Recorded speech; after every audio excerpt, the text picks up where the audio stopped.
In this video we're going to try and find the factors of whole numbers. So how do we go about doing that? So find the factors of 12. So what we need to do is we say, can we make 12 into a rectangle?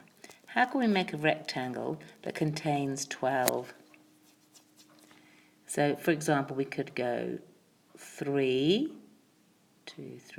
by 4.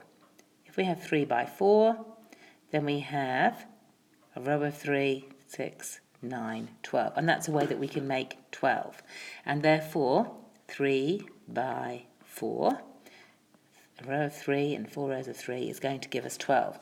And that means that 3 and 4 are factors of 12. Is there any other way that we can arrange 12? Well, maybe we can go 1 by 12. 1, 2, 3, 4, 5, 6, 7, 8, 9, 10, 11, 12.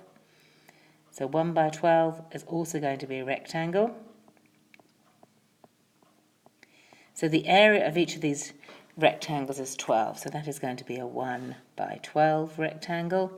So 1 and 12 are also factors of 12. Let's see what else we could do. Maybe we could do 2 by 6. 1, 2, 3, 4, 5, 6.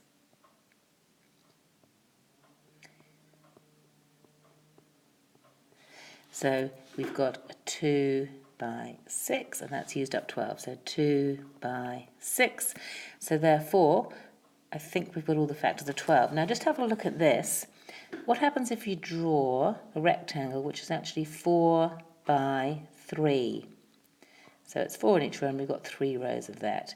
The question is that a different rectangle or is it the same rectangle?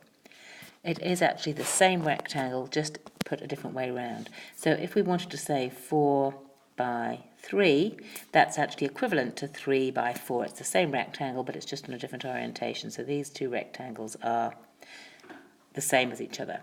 And that's one of the beauties of multiplication, that the order in which you multiply together the numbers doesn't affect the value of the multiplication problem. So the factors of 12 are basically the numbers that multiply together to make 12, or if we have a rectangle which has an area of 12, they are the lengths of the sides of that rectangle. Okay? So the factors of 12 are 3, 4, 1, 12, 2, and 6.